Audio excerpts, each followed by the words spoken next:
پھر ان کا ہاتھ یوں دکھا کے فرمایا کہ بچوں کو حلال کھلاتے ہوئے حلال حلال حلال، رشوت، سود، چوری، ڈاکہ، حرام یہ نہیں، حلال۔ بچوں کو حلال کھلاتے ہوئے جو ہاتھ ایسا ہو جاتا ہے اس پہ جہنم کی آگ حرام ہو جاتی ہے۔ لیکن ایک مائنڈ سیٹ بن چکا ہے ہمارے ہاں کہ بس یہی دینداری ہے۔ مکمل دینداری بنتی جب اس کے ساتھ دنیا کے معاملات اور اخلاقیات درست ہوتے ہیں، پھر جا کے وہ مکمل دین بنتا ہے۔ اچھا، جس نے ان 4 شرطوں کے ساتھ دنیا کو کمایا تو کیا ہوگا بھائی؟ تو فرمایا لقی اللہ یوم القیامہ ووجہہ مثل القمر لیلۃ البدر، قیامت کے دن یہ اللہ کے دربار میں ایسے پیش ہوگا کہ اس کا چہرہ 14ویں رات کے چاند کی طرح چمک رہا ہو۔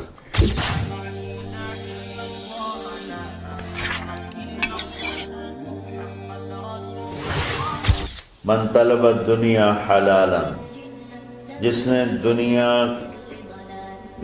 کمائی حلال، کاروبار کیا، نوکری کی، تجارت کی، زراعت کی، کوئی بھی ریڑھی لگائی، چھابا لگایا، سائیکل پہ منیاری بیچی، جو بھی کیا، من طلب الدنیا حلالا، جس نے دنیا کو طلب کیا حلال راستے سے، سعیا علی اہلہ، اب بھائی کیوں کماتے ہو؟ کہا جی بچوں کو کھلانا ہوتا ہے اس لیے۔ تعطفا علی جارہ، کیوں کماتے ہو؟ کہا جی کچھ اللہ کے غریب بندے ہوتے ہیں ان پر خرچ کرتا ہوں۔ استعفافا عن المسئلہ، کیوں کماتے ہو؟ کہا جی کسی سے سوال نہ کرنا پڑے۔ تو 4 باتیں میرے نبی فرما رہے ہیں، رزق حلال کمایا، بچوں پر خرچ کرنے کے لیے کمایا، غریبوں پر خرچ کرنے کے لیے کمایا، اور سوال سے بچنے کے لیے کمایا۔ اس میں کوئی نماز، روزہ، حج، زکوٰۃ، تہجد، تبلیغ، جہاد کا کوئی ذکر ہے نہیں۔ اچھا، جس نے ان 4 شرطوں کے ساتھ دنیا کو کمایا تو کیا ہوگا بھائی؟ تو فرمایا لقی اللہ یوم القیامہ ووجہہ مثل القمر لیلۃ البدر، قیامت کے دن یہ اللہ کے دربار میں ایسے پیش ہوگا کہ اس کا چہرہ 14ویں رات کے چاند کی طرح چمک رہا ہو۔ اللہ نے ہمیں ایسا دین عطا فرمایا۔ حضرت سعد بن معاذ رضی اللہ تعالیٰ عنہ آپ کی محفل میں بیٹھے ہوئے تھے تو وہ دہاڑی کرتے تھے، مزدوری کرتے تھے اپنے باغ میں خود ہی۔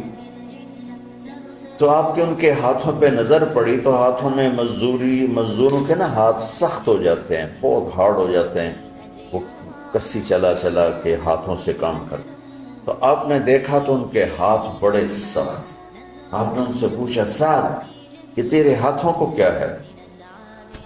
کہا یا رسول اللہ خود ہی مزدوری کرتا ہوں بچوں کا پیٹ پالنے کے لیے، تو وہ کام کرتے کرتے میرے ہاتھ ایسے ہو گئے ہیں، ٹھیک ہے، تہجد پڑھتے پڑھتے میرے ہاتھ ایسے ہو گئے ہیں، ذکر کرتے کرتے، روزے رکھتے رکھتے، حج کرتے کرتے، عمرے کرتے کرتے، یہ بہت بڑے اعمال ہیں، میں ان کی کوئی تضحیق نہیں کر رہا ہوں، نفی نہیں کر رہا ہوں، دین کے کسی عمل کو چھوٹا نہیں سمجھنا چاہیے، لیکن ایک مائنڈ سیٹ بن چکا ہے ہمارے ہاں کہ بس یہی دینداری ہے۔ یہ کوئی عمرے کر رہا ہے، کوئی حج کر رہا ہے، کوئی دیگیں چڑھا رہا ہے، تو اس کو دینداری ہے بھی صحیح، اس میں کوئی شک نہیں، ہے بھی صحیح، لیکن ادھوری دینداری ہے۔ مکمل دینداری بنتی جب اس کے ساتھ دنیا کے معاملات اور اخلاقیات درست ہوتے ہیں، پھر جا کے وہ مکمل دین بنتا ہے۔ تو آپ نے دیکھو میری طرف، آپ نے سعد کا ہاتھ یہاں سے پکڑا اور سب کو دکھا کے اس کو بوسہ لیا، پھر ان کا ہاتھ یوں دکھا کے فرمایا کہ بچوں کو حلال کھلاتے ہوئے حلال حلال حلال، رشوت، سود، چوری، ڈاکہ، حرام یہ نہیں، حلال۔ بچوں کو حلال کھلاتے ہوئے جو ہاتھ ایسا ہو جاتا ہے اس پہ جہنم کی آگ حرام ہو جاتی ہے۔ وَكَذَلِكَ جَعَلْنَاكُمْ، بولو، امتاً، ہم نے تمہیں معتدل، اعتدال والی دنیا امت بنایا ہے، نہ دنیا میں ایسے لگو کہ دین برباد ہو جائے، نہ دین میں ایسے لگو کہ دنیا معطل ہو جائے۔ اس لیے میں نے ایک حدیث پڑھی تھی، آپ نے فرمایا کہ دین میں غلو سے بچنا۔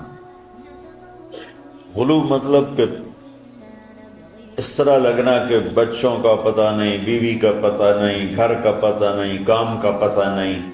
یہ عیسائیت میں تو بزرگی ہے، ہمارے دین میں بزرگی نہیں ہے۔ یہ انتہا پسندی ہے۔